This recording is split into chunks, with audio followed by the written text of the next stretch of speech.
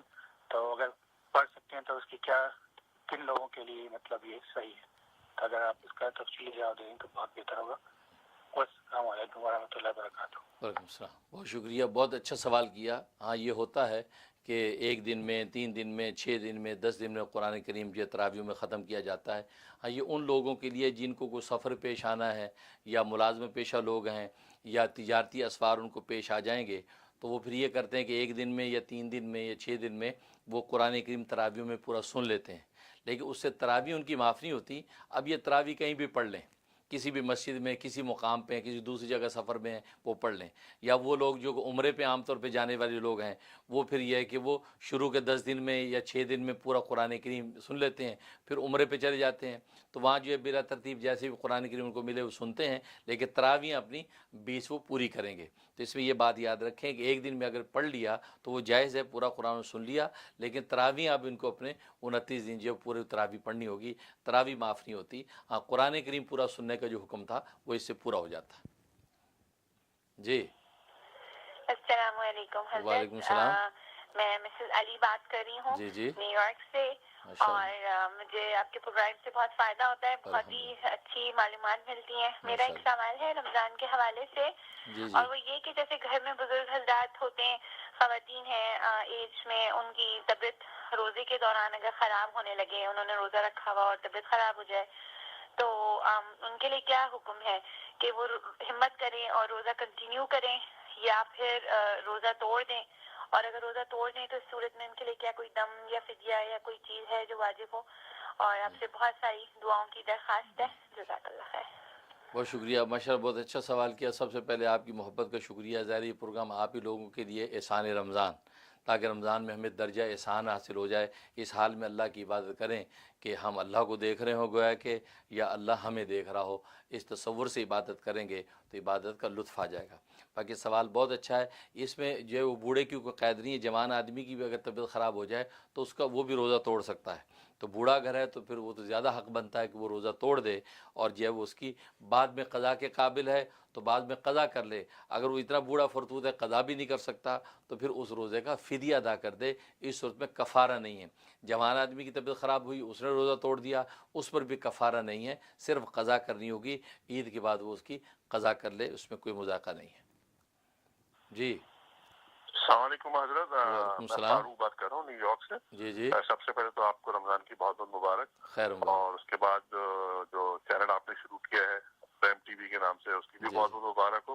حضرت رمضان کے حوالے سے ایک سوال ہے کہ جیسے اگر میں مسجد میں افطاری لے کے جاتا ہوں اور وہاں جیسے 500-600 لوگ جو بھی ہیں، لیکن وہ میری افطاری سے مطلب شروع نہیں کرتے، روزہ نہیں کھولتے ہیں، لیکن یہ کسی اور کی کھجور سے یا کسی اور کی چیز سے وہ روزہ کھولتے ہیں، پھر نماز کے بعد وہ میری چیز کھاتے ہیں۔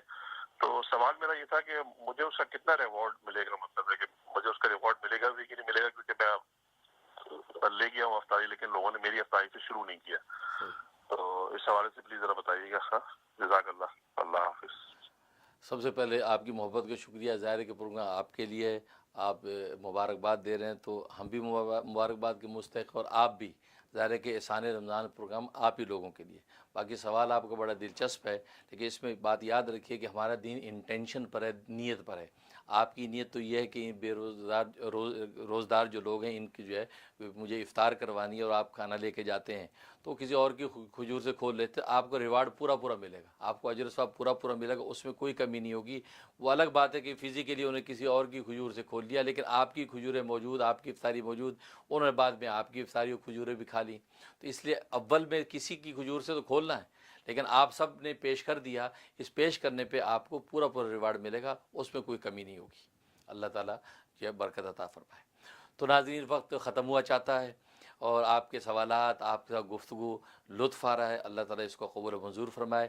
آپ کی بھی اگر کوئی سوالات ہوں تو ہماری ای میل پہ آپ اپنے سوالات بھیج سکتے ہیں، یا پروگرام میں اپنے سوالات جو ہے شرکت کر سکتے ہیں۔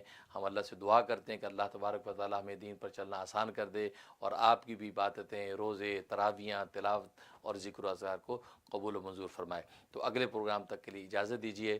السلام علیکم ورحمۃ اللہ۔